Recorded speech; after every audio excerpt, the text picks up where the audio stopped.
Bonjour à toutes et à tous, voici la lecture du premier quartier du 24 mars 2018.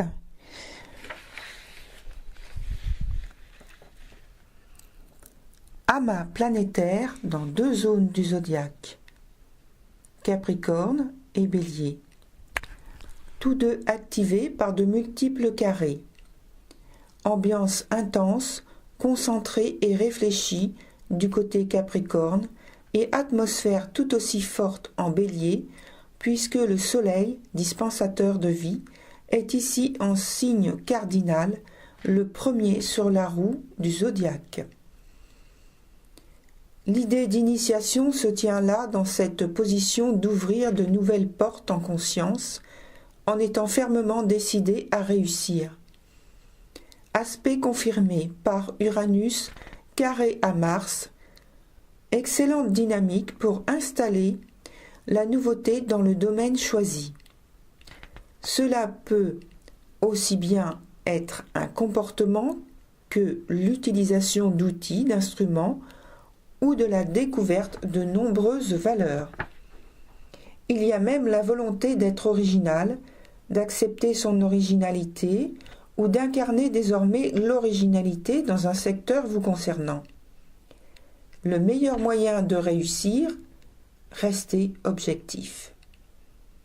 En conséquence, c'est le moment idéal de réunir vos forces pour remanier, réorganiser, repenser votre création.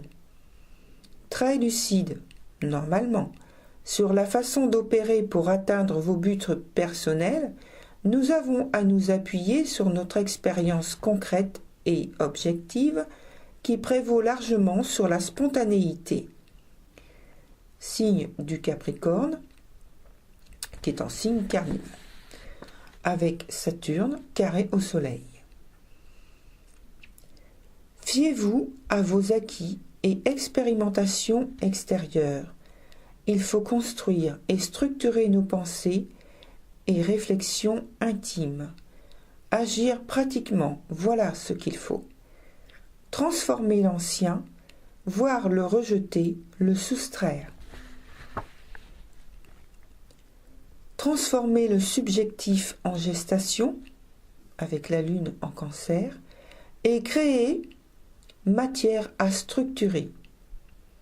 Cela devient un but obsédant, celui d'ouvrir de nouvelles portes, de nouvelles voies. Innover, découvrir, expérimenter, démontrer que les limites, bien souvent, n'existent que dans l'esprit. En nous appuyant sur nos connaissances, découvertes et acquises, nous devrions ouvrir de nouveaux champs d'exploitation. Pour cela, pour savoir où se trouvent ces champs d'exploitation, il faut voir votre thème natal pour connaître où se trouve donc la maison concernée. Avec Mercure rétrograde carré à Pluton et Lune noire, effectivement, les ambitions du passé n'ont qu'à bien se tenir. Bien utiles et ayant fait leur temps, l'heure est venue de les remercier. C'est l'heure critique de la mise en question, de la remise en question d'un certain nombre d'idées et de manières d'interpréter les choses. C'est le moment de revoir comment nous nous investissons dans notre vie professionnelle. Quelle image nous aimons ou aimerions donner de nous en public? Quelle expression, quelle attitude nous renvoyons ou aimerions renvoyer de nous dorénavant? Alors nous nous séparons d'idées, de valeurs, de comportements ou d'attitudes vieillottes, ringardes à nos yeux, afin d'endosser notre nouvelle peau, plus soyeuse et plus saillante pour la circonstance. On recherche le meilleur moyen de se libérer de certaines lourdeurs limitatives, et on peut même s'initier à une nouvelle forme de pensée plus adéquate à notre situation toute fraîche. Quel consentement? Excusez-moi, c'est plutôt quel contentement. Voilà. On s'illumine, on laisse entrer la lumière. Celle-ci sera exploitée plus tard par la Lune actuellement opposée à Saturne et la Lune noire, apogée en Cancer. Enfin, dépassement des difficultés par Jupiter sextile à Pluton, confiance et ambition assurent la détermination nécessaire.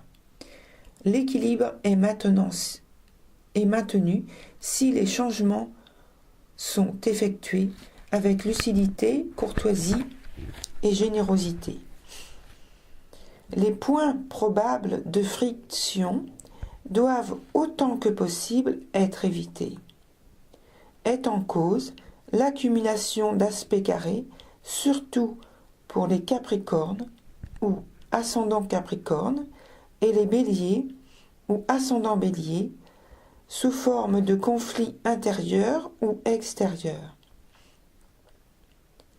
Montrez à vous-même que vous êtes capable de ténacité et de courage quand vous êtes sollicité de la sorte et soyez un exemple pour les autres. Voilà, c'est terminé pour cette lecture. Je vous remercie. De nouveau, comme la lecture précédente, pardonnez-moi pour les petits accros, parce qu'il y a beaucoup de lectures à faire et en enchaînant, il y a un petit peu de fatigue qui s'accumule. Voilà, donc je vous retrouve pour la prochaine lecture et en attendant, je vous dis bon courage à toutes et à tous et que la lumière qui anime vos âmes soit toujours votre guide et votre soutien. À bientôt, au revoir.